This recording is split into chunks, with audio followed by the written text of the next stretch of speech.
Coucou, bonjour, bonjour à mes abonnés, bonjour à ceux qui me suivent là depuis voilà, peut-être 2-3 mois, je sais, ouais, le temps passe vite et je fais plus trop attention, enfin, depuis juin où je fais ma tarologie. Et bonjour à ceux qui me suivent depuis maintenant plus de 2 ans avec la chaîne YouTube. Et bonjour à ceux qui me disent des petits coucous, des petits commentaires, des petits SMS, même des fois ça me fait plaisir. Merci pour ces petits cadeaux que vous me faites au quotidien en me suivant sur ma chaîne YouTube.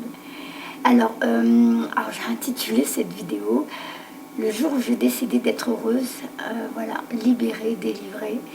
Je sais même pas en vrai comment je vais raconter. J'ai déjà fait une vidéo intitulée de la même manière, mais ça remonte à il y a 2 ans. J'étais beaucoup plus timide qu'aujourd'hui à parler toute seule devant une vidéo.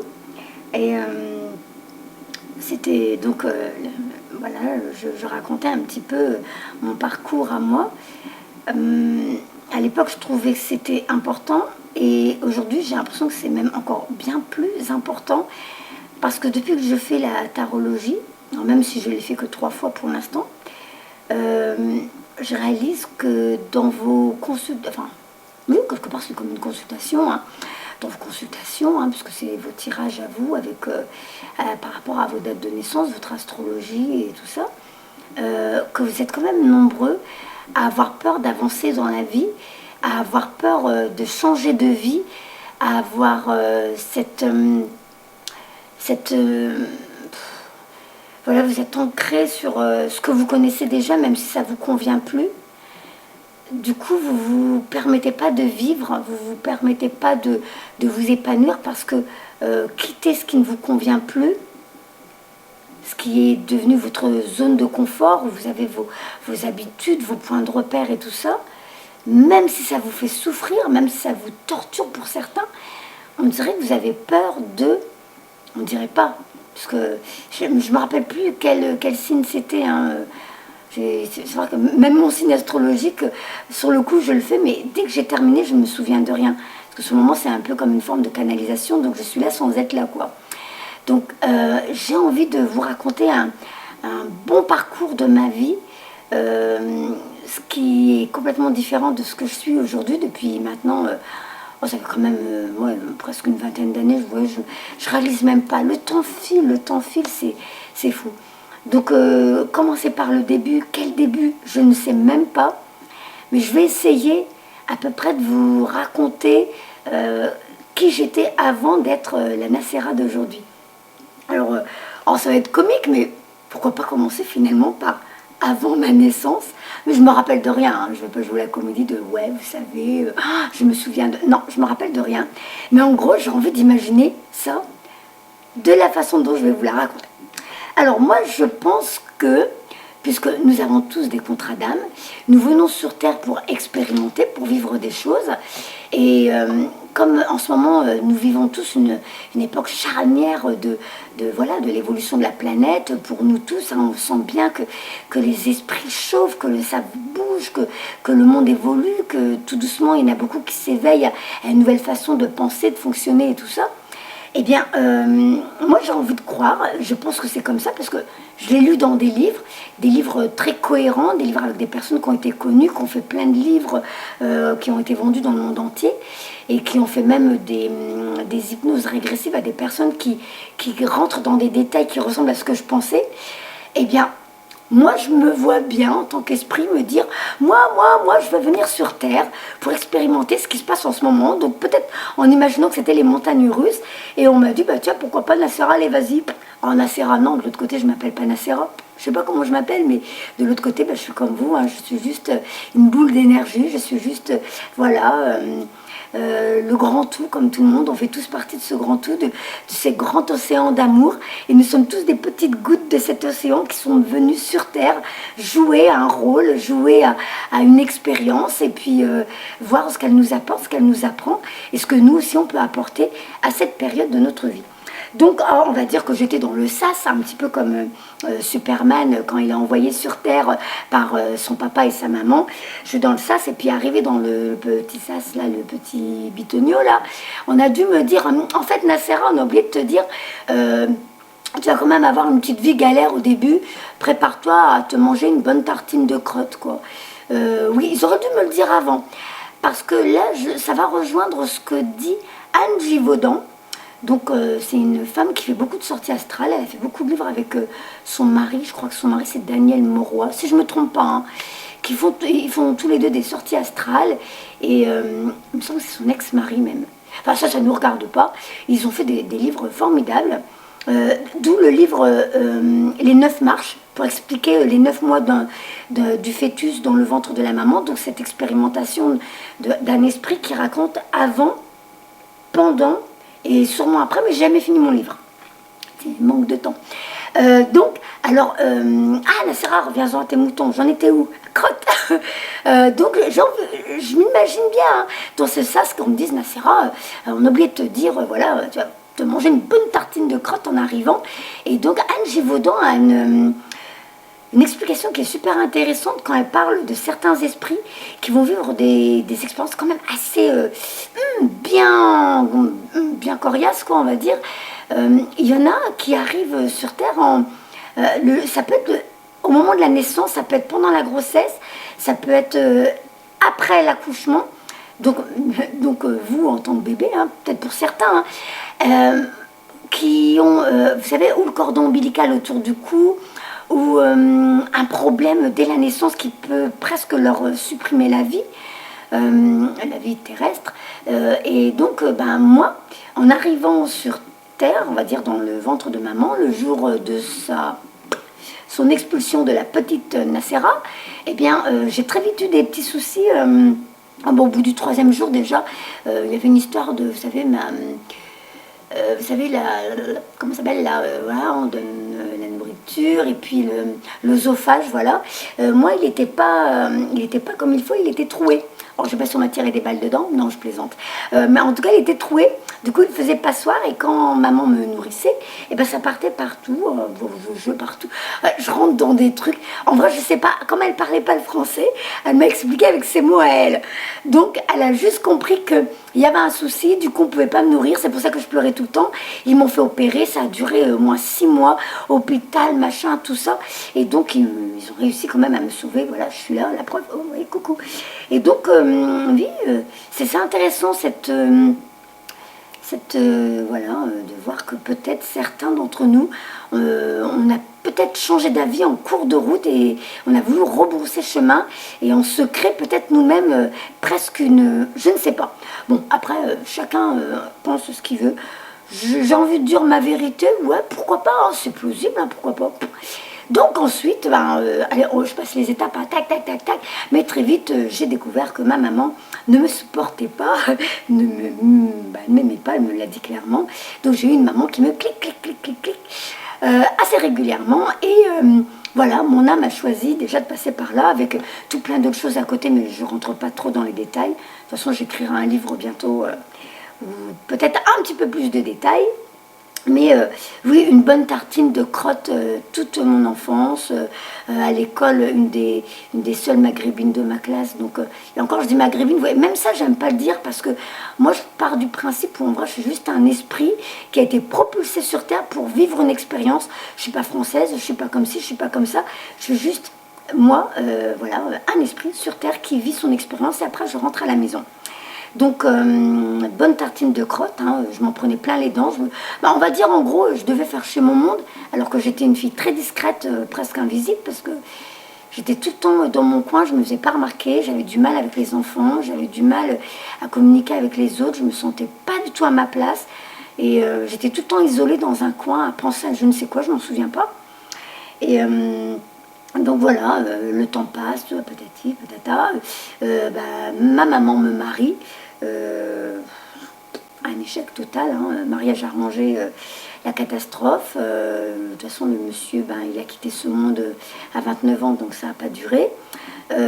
Comme j'étais maman d'un enfant, il fallait me remarier. Parce que vous savez, chez nous, même, vous voyez, même ça, j'aime pas dire chez nous.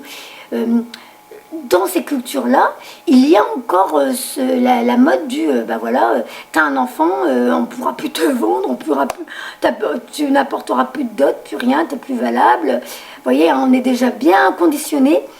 Donc on va te mettre avec un monsieur du bled, avec des papiers, qui aura besoin de papiers. Au moins lui t'acceptera tel que tu es. Donc comme j'avais déjà une fille, bah oui, j'étais plus à la cote. Même à l'Argus, même pas. Non. Donc voilà, conditionnement. Hein, et puis, mariage forcé, je voulais pas. Elle m'a dit, bah, si tu te maries pas, tu fous le camp dehors avec ta fille. Comme je connaissais rien à l'époque, ni les assistantes sociales, ni rien, parce que j'avais pas le droit de sortir, je côtoyais personne. C'était l'école, la maison, puis c'est tout. Eh bien, je me suis dit, purée, crotte, ouais, bon, bah, c'est tout. J'ai accepté. Bah, le soir même, j'étais dans ma chambre avec un monsieur que je connaissais pas, qui m'a très vite fait chier. Sauf que moi, à l'époque, bah, je fermais ma... Voilà. Donc, vous voyez, ces conditionnements, la soumission de par la religion, la soumission de par, voilà, où on vous apprend, tes parents sont plus importants que tout, tu dois les respecter, tu dois les écouter. Sinon, tu iras griller en enfer sur le barbecue géant de Allah. Et bon, je dis ça dans l'humour, hein, c'est tout. Je ne juge pas. Chacun a ses croyances, chacun a ses... Voilà, hein, que je ne vais pas zigouiller comme... voilà. Mais voilà, moi, mes croyances à moi, ben, ça ne me correspondait pas. Et tout doucement, j'ai fait mon cheminement. Je savais juste qu'il y avait quelque chose au-dessus de nous. Je savais juste que, de par ce que je vivais de particulier, même si je pensais que tout le monde le vivait, je me disais, oui, effectivement, il y a quelque chose au-dessus, mais je ne mettais pas le doigt dessus. Mais pour moi, ce n'était pas Dieu, ce n'était pas Allah, ce n'était pas ci, ce n'était pas ça. C'était juste une puissance ou une énergie, ou voilà. Et donc, je fais mon bonhomme de chemin, le temps passe, les années passent, je continue à être humiliée, rabaissée. Et jusqu'au jour où je me suis dit, c'est où ça où je me suicide? Je fais quoi? J'en ai marre de cette vie, j'en peux plus. J'avais déjà 3 enfants, je pleurais très régulièrement. Ma mère continuait un petit peu à diriger ma vie. Cet homme avec qui on m'avait mariée dirigeait complètement ma vie, mes pensées, j'avais le droit. Tout ce que je faisais, la popote, le ménage, les courses, il dirigeait tout. Et moi, j'avais aucun contrôle sur rien. Et puis, on m'avait fait comprendre que c'était quand même exagéré, sauf que comme il me faisait peur, parce qu'il criait beaucoup, il menaçait, il ne m'avait jamais touché, mais il me menaçait. Et c'est en 99... donc 999, vous voyez, la fin d'un cycle, un gros cycle on va dire pour moi, où il m'a emmené en vacances là-bas au pays, et là il m'a montré un autre visage, alors que déjà en France il était hyper désagréable, il m'a montré un nouveau visage, et là j'ai détesté cet homme encore plus que les autres fois, et je me suis dit, Nacera, tu vas faire la gentille, hein, tu es toute mielleuse, hein, c'est le cas de le dire, j'ai jamais joué la comédie, mais là pour le coup c'était limite sauver ma vie, donc j'ai été super gentille avec lui. J'ai fait tout ce qu'il voulait. Et dès que je suis rentrée en France, donc c'était août 99, j'ai fait mes démarches pour demander le divorce. J'avais peur, j'avais pas d'emploi. Moi, je suis une petite dame qui fait 1m47. Je n'ai aucun diplôme. J'ai ma maman qui m'a sortie de l'école en 5e collège. J'étais nulle à l'école parce que de toute façon, on ne me permettait même pas de faire mes devoirs. C'était dès que je rentrais, tu mets ton pyjama, tu viens m'aider en cuisine, tu dois être préparée pour te marier un jour, donc tu dois apprendre à faire la popote, le ménage et être bonne à marier, quoi, en gros. Et voilà. Alors, vous voyez, j'en vois bien dire, oh la pauvre, mais vous apitoyez pas. C'est tout ça pour vous dire que c'était à moi en vrai de dire stop à un moment donné. C'était à moi de dire, mais c'est quoi cette tartine de crotte? Mais j'en veux pas, elle est pas bonne. Je n'en veux plus. Eh bien, je l'ai fait. J'ai demandé le divorce. J'avais la trouille, comme vous pouvez même pas le savoir, parce que j'allais me retrouver maman seule avec 3 enfants. Mais là, je me suis dit, Nacera, c'est où tu te suicides. Et tu laisses 3 enfants avec un homme qui est complètement clac dans l'islam, mais un islam bien corsé. Ou alors, tu sauves ta peau et tu sauves tes gosses. Et là, je dis, vaille que vaille, plutôt que de me tuer et de laisser 3 enfants seuls, je vais sortir de la maison, je vais essayer de prendre ma vie en main et je vais voir où la vie m'emmène. Et c'est là que je me suis dit, j'ai envie de rire moi aussi, j'ai envie de chanter moi aussi, j'ai envie de danser moi aussi, j'ai envie de m'amuser. Et je me suis dit, il fera beau même si je suis triste, et il pleuvra même si je suis triste. Donc tout continuera d'avancer dans le monde, les gens continueront à vivre leur vie, quelle que soit ma décision. Il n'y a que moi qui peux décider de ce que je veux faire de moi-même. Déjà, donc, me réapproprier ma vie, me réapproprier mon identité, parce que derrière mes parents et derrière ses maris, j'ai jamais su qui était vraiment Nacera. Donc, j'ai commencé les démarches. Je suis allée dans comment vous appelez ça, les agences de logement, là, les organismes logeurs. Et ils m'ont dit, bah, écoutez, Madame Elal, que voulez-vous? Je leur ai expliqué ma situation, en plus rapide que pour vous. Bah, écoutez, moi, là, c'est bon, je vais demander le divorce, mais c'est juste que je vais être maman seule avec 3 enfants. Et c'est vrai qu'à Reims, là où je vis, il y a quand même pas mal de quartiers chauds. Et je leur ai dit, il est hors de question, en tant que maman seule, que j'éduque mes enfants dans des quartiers avec des problèmes. Vous trouvez une solution, mais il faut que je sois dans un quartier calme pour que j'éduque mes enfants comme il se doit. Et le monsieur me fait, mais attendez, vous n'avez aucun revenu, vous n'avez rien du tout, vous ne pouvez pas me demander ça, comment allez-vous payer votre loyer puisque vous n'avez rien? J'ai dit, est-ce que ça vous plaît d'avoir ces jeunes qui détruisent tout dans les quartiers, les cabines téléphoniques, qui caillassent la police, qui caillassent les pompiers, tout ça? Donc je parle avec des mots vulgaires, mais j'ai été crue pour que ce monsieur comprenne. Mais après, il a bien vu que j'étais quand même quelqu'un de... Et il m'a dit, madame, je vous comprends, je suis d'accord avec vous, et c'est pour ça que je vais faire quelque chose que je ne fais pas habituellement. Je vais vous louer un pavillon pour érémistes. Je ne savais même pas que ça existait. Donc il y a des pavillons pour les érémistes, pour ceux qui ont des revenus minimes. Et donc pendant 13 ans, alors ça va créer de la jalousie puisque ça l'a fait. On a même été très méchants avec moi par rapport à ça. Sauf que moi je suis en train de vous faire comprendre que l'univers était déjà en train de m'ouvrir des barrières parce que j'avais décidé d'être heureuse, de changer ma vie. Donc j'ai eu un pavillon pour érémistes. J'ai pas payé le loyer pendant 13 ans. J'ai pas payé d'impôts parce que j'étais maman seule avec 3 enfants. Et très vite, ça s'emboîtait à une vitesse en vrai. Je peux même pas vous dire dans quelle heure, de quelle manière, ça a été très très vite. Une copine que j'avais pas vue depuis très longtemps, qui m'appelle et qui me dit hey, tu sais Nacera, moi je te vois bien dans une boutique, la Camailleux, tu connais? Bon, moi à l'époque, j'avais pas le droit d'aller m'acheter des vêtements et tout ça, donc je connaissais pas les magasins en ville. Je lui dis, bah je sais pas, c'est quoi ça? Elle dit, c'est des beaux vêtements à la mode, c'est cool, c'est sympa. Et je cherche quelqu'un, et bah, moi je te vois bien dedans. Bon, pourtant elle n'est pas médium. Et bah, je l'ai écouté, j'ai été postulée, sachant que j'avais jamais travaillé avant, j'avais jamais eu de diplôme, hein, je vous l'ai dit. Et ben j'ai eu 3 entretiens quand même pour cette place, 3 entretiens, et j'ai été embauchée, un CDI. Mais sauf que j'avais pas le permis. Mon manque de confiance en moi, on fait que... Alors je sais qu'il y en a beaucoup qui vont rire, on me l'a fait, mais je m'en fous, tant pis, je vous dis. Hein, mon manque de confiance a fait que 11 fois j'ai raté le permis. Donc je sais conduire, je conduis même très bien. Sauf que le jour de l'examen, de ce que m'a fait vivre ma mère, tout ce qu'elle m'apprenait, c'était dès que je loupais, j'avais une claque. Ou enfin, j'avais le droit à une bonne fessée quand je loupais. Les choses qu'elle m'apprenait à faire, quand j'apprenais à faire le couscous, les tagines, le pain arabe, vous savez, tous ces trucs-là. Si c'était mal fait, je me prenais la raclée, c'est le cas de dire. Et du coup, j'ai pris cette peur à chaque fois que quelqu'un est près de moi à me juger, à me tester. Je suis comme ça, je tremble. Donc les heures de conduite, je conduis très bien. Et dès que je passais les examens de conduite, bah d'ailleurs, vous savez, au bout de 5 fois, on doit repasser à 0. Donc j'ai fait 3 fois le code, et 3 fois le code, je l'ai eu du premier coup. Et donc, je fais ce permis, j'y arrive pas, je tremble, je panique, et j'ai laissé tomber. Et là, j'ai dit, je suis bien embêtée parce que ce CDI, je l'ai, là, il est là, à la portée de main. Et si j'ai pas de voiture, je peux pas l'accepter. Et là, j'ai un copain qui m'appelle, qui me dit, mais pourquoi tu ne prends pas une voiture sans permis? Je dis, c'est quoi ça?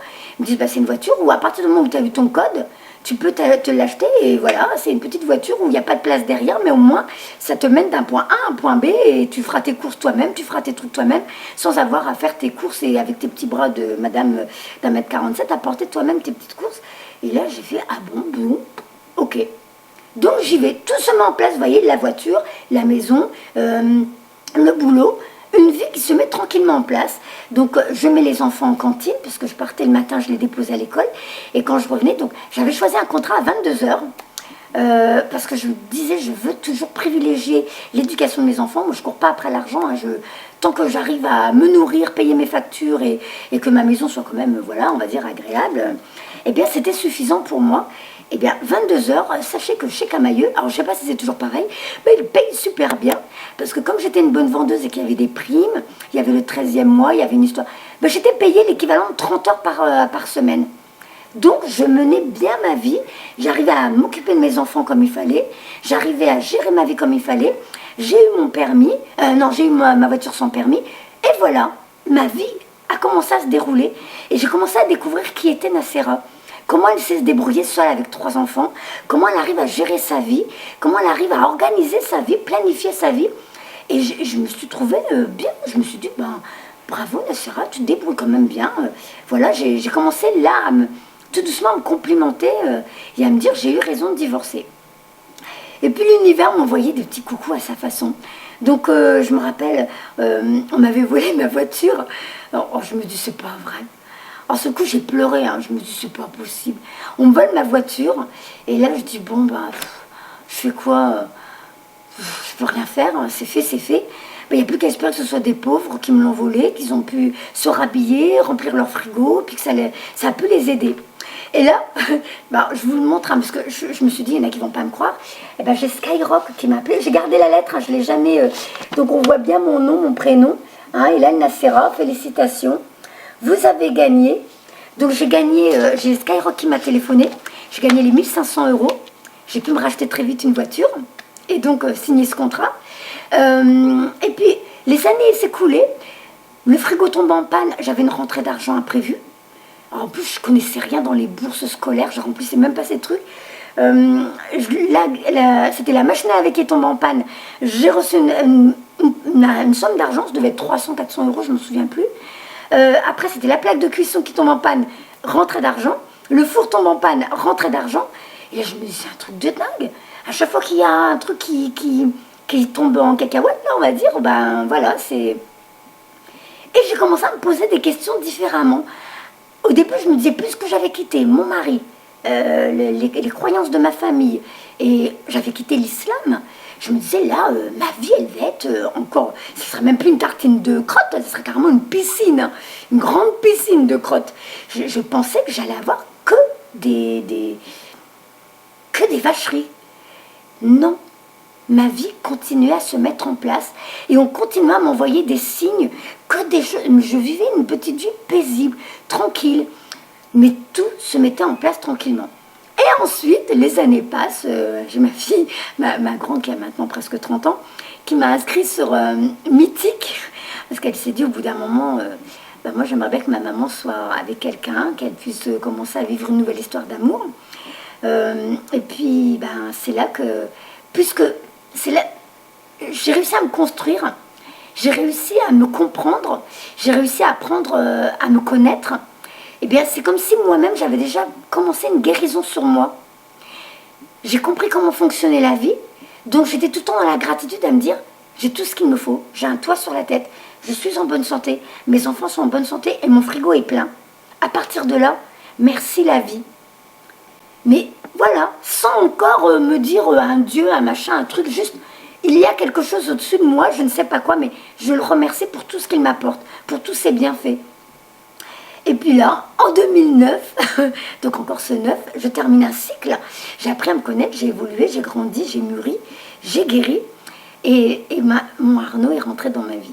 Donc cet homme avec qui maintenant je suis, avec qui j'ai 2 petites puces géniales, les 2 petites puces qui font gagner ces personnes quand je fais des guidances gratuites ou des contacts défunts en cadeau, tout ça, bah, les 2 petites puces de 4 ans et 6 ans qui m'apportent du soleil dans ma vie, bon, qui me font râler aussi parce qu'elles sont bien speed, hein, c'est pas les mêmes que les 3 premiers enfants que j'ai eus, et voilà. J'ai une vie, comment vous dire, j'ai une vie qui chante, j'ai une vie qui danse. Avec moi Arnaud, c'est souvent avec les gamines, on met de la musique, on danse dans le salon, on s'amuse, voilà, ici, là. On se pose plus de questions, on vit les choses comme elles viennent. Bon, il n'y a que mon déménagement, c'est vrai que j'en parle souvent, parce que j'ai du mal à lâcher prise, vous voyez, j'ai du mal à lâcher prise pour le déménagement, parce que j'ai tellement hâte de passer à la suite des épisodes de la famille Nacera et la suite, que Il n'y a que ça, j'ai du mal à lâcher prise. Hein. C'est vrai que j'ai hâte de voir cette nouvelle vie au bord de la mer et tout ça en Vendée. Mais ma vie, elle est formidable. Donc, vous voyez, cette petite dame d'1,47 m qui a des origines qui peut faire peur à certains employeurs ou déranger certains employeurs. Donc, j'ai pas de diplôme. Je leur ai dit que j'étais maman seule avec 3 enfants. Et j'ai réussi à trouver un CDI. Et bon, après, je n'ai pas tout dit parce que il y avait eu un épisode où après on a changé de patronne et la nouvelle patronne, elle n'était pas sympa. Elle aussi, elle m'a pourri la vie et tout. Mais on me redonnait une nouvelle expérience. En gros, c'est vrai que je ne rentre pas dans le petit truc le plus important pour vous, c'est ma mère m'a pourri la vie, oui. Mais c'était à moi de dire stop. Et je ne l'ai pas fait. Donc elle continuait à m'imposer sa vision, à m'imposer ses croyances, à m'imposer son mode de fonctionnement. Ensuite, elle m'a mariée avec un homme qui était dans son contrat d'âme. Finalement, il a respecté. Il m'a pourri la vie et bien à fond. Donc l'univers continuait à m'envoyer des expériences qui étaient désagréables, qui étaient douloureuses, qui étaient lourdes de conséquences pour moi, qui m'ont écrasée au point où j'avais l'impression de même pas être l'équivalent de la poussière sur des chaussures des gens. J'avais l'impression d'être rien. Et là, je me dis, tout ça pour m'apprendre que je devais dire stop à un moment donné. C'était à moi de dire stop, c'était pas à eux d'arrêter. Eux, ils étaient dans leur contrat d'âme, c'était de me titiller au point que je dise arrêtez. Et quand je dis arrêtez, cette vibration, cette nouvelle vibration de Nacera, que Nacera a émis à cette époque-là, est partie dans l'univers et l'univers a compris qu'enfin Nacera voulait être heureuse. Et à partir de là, ma vie a changé. On m'a retesté avec cette patronne. Sur le coup, j'ai commencé à me recroqueviller sur moi. J'ai recommencé à me pencher sur mes problèmes, à me dire mais j'ai pas de chance, à jouer la Calimero. Donc quand je voyais des gens, j'étais ouais, de toute façon j'ai une vie pourrie, dès ma naissance, il m'est arrivé ci, il m'est arrivé ça, il m'est arrivé ci. Jusqu'au jour où je suis tombée sur quelqu'un qui m'a dit mais t'es une vraie Calimero toi. Et de là j'ai dit, il faut vraiment que j'arrête de passer sur le négatif et de penser ce que la vie m'a apporté en positif. Et donc, de ce jour-là, j'ai plus jamais, sauf quand je le raconte pour aider les autres, je me suis dit maintenant, je vais voir que le positif dans ma vie. Ce qui est génial, ce qui est un cadeau, un trésor pour moi, mes enfants, ma vie, voilà. Eh bien, cette femme, elle a commencé à me titiller, donc ce qui s'est très vite transformé en harcèlement moral. Pareil, j'ai pleuré, quoi. J'ai pleuré, je me laissais faire. Au lieu de lui dire non, elle me disait tu restes au magasin jusqu'à ce que tu ranges tout. Je restais jusqu'à la fermeture, c'était dans Carrefour, hein, donc je restais jusqu'à la fermeture de Carrefour. Des fois, je devais m'en aller presque par la porte de derrière parce que j'étais sortie trop tard. J'avais fini mes journées, elle m'obligeait de rester, moi je disais oui. Au lieu de dire oh, moi je suis payée jusqu'à cette heure-là, je m'en vais. J'avais peur, elle m'impressionnait et ça me rappelait ma maman, ça me rappelait cet ex-mari. Et donc je retombais sur ce schéma. Donc l'univers m'avait renvoyer une nouvelle expérience pour voir si j'étais sûre d'avoir compris. Je suis tombée dedans et là, c'est moi qui ai été virée parce qu'elle a réussi à faire croire que c'était moi le mauvais élément du magasin. Donc j'ai été virée et là j'ai dit bon écoute Nacera, t'arrêtes, hein, tu te relèves, elle t'a pas tuée, elle t'a pas écrasée comme un cafard, tu es encore vivante, tu te relèves, tu as 3 enfants maintenant, tu es là à t'occuper de tes 3 enfants, tu n'as plus le droit de pleurer sur toi. Tu vas te relever et tu vas faire ce que tu as à faire. Qu'est-ce que j'ai fait alors que j'étais en dépression quand même, hein. J'avais commencé même des cachets, j'ai très vite arrêté, j'ai dit même ça, j'ai arrêté ces saletés, je les ai jetées. Et je me suis dit, je vais reprendre ma vie en main. Et j'ai trouvé un nouvel emploi aussitôt. Oh, comme si, dès que, à chaque fois... Mais je vous dis, c'est un truc de fou parce que je me dis, encore une fois, j'ai bien dit que j'étais maman seule avec 3 enfants, que j'avais aucun diplôme. J'avais mon expérience chez Camaïeu cette fois-ci. Mais là, c'est Christine Laure, c'était dans la même galerie, mais comme les employés de Christine Laure venaient souvent chez Camaïeu, elles avaient appris à me connaître. Et donc, elles m'ont dit, moi, tu cherches une place, je te prends tout de suite. Donc, j'ai été prise aussitôt chez Christine Laure, jusqu'à, on va dire, jusqu'à ce que j'ai eu mes 2 dernières filles. Après, j'ai arrêté de travailler. Et l'univers m'a emmenée vers ce nouveau chemin depuis 2016, hein, que je suis rentrée dans cette nouvelle voie de la médiumnité et tout ça. Bon, je vous raconte pas ça parce que ça, ça sera dans le livre de toute façon. Et ben voilà. Donc, je sais pas si ça a été maladroit, ma façon de raconter. C'est toujours, vous savez, c'est quand même bizarre de parler seul devant une caméra. Hein. Mais si ça a pu aider même une femme, une fille, un homme, une personne, si j'ai pu, par mon histoire, aider une personne à sortir de cette vie qui ne lui convient plus, qui le fait pleurer, qui le rend malheureux ou qui la rend malheureuse, juste ça, ça vaut le coup que je me sois ridiculisée dans cette vidéo. Donc, moi, je continue à diffuser mon amour. Je pars du principe où il n'y a pas de virtuel.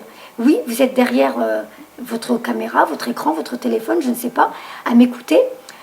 Vous pouvez dire que c'est virtuel, mais moi je peux vous dire que l'amour n'a aucune frontière, que les vibrations que je vous envoie à travers ma caméra, à travers l'énergie qui flotte dans les airs, vous parviendra multiplié par 1000, je vous le souhaite.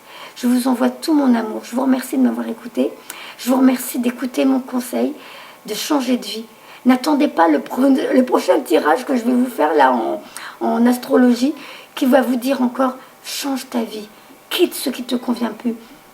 Profite, donc je parle à celui qui m'écoute, à celle qui m'écoute derrière la caméra. Profite d'être encore sur Terre pour modifier ta vie. N'attends pas de quitter ce monde pour être heureuse ou heureux. Dis-toi que tu peux rire maintenant, que tu peux chanter maintenant. Je ne suis pas privilégiée par rapport à toi, j'ai rien de plus que toi. Moi aussi, je viens de ce grand océan d'amour. Moi aussi, je suis une petite goutte de cet océan qui suis venue sur Terre expérimenter Nacera dans cette vie-là. Et si mon histoire, aussi bizarre soit-elle, parce que j'ai eu du mal à la positionner, mais je pense que tu as compris dans les grandes lignes, si mon histoire peut t'aider à te dire, oh, elle a raison, après tout, le pire du pire, c'est quoi? Que je meure? Ben même pas. Parce que même si tu meurs, tu rentres à la maison. C'est juste que tu devras revenir pour recommencer si c'est toi qui as provoqué ta mort. Donc non, tu vas pas griller en enfer parce que tu as provoqué ta mort, mais tu devras tout recommencer. Parce que de l'autre côté, on voit tout avec un recul, on prend tout avec un autre point de vue, et on se dit, purée, j'avais pris ça au sérieux, je me suis pris le chou avec ça et ça et ça, alors qu'en vrai, j'avais juste à dire, stop pour ça, je ne veux plus de ça, ça ne me convient plus. S'il te plaît, essaye de changer ta vie maintenant, s'il te plaît. Plein d'amour. Au revoir à vous.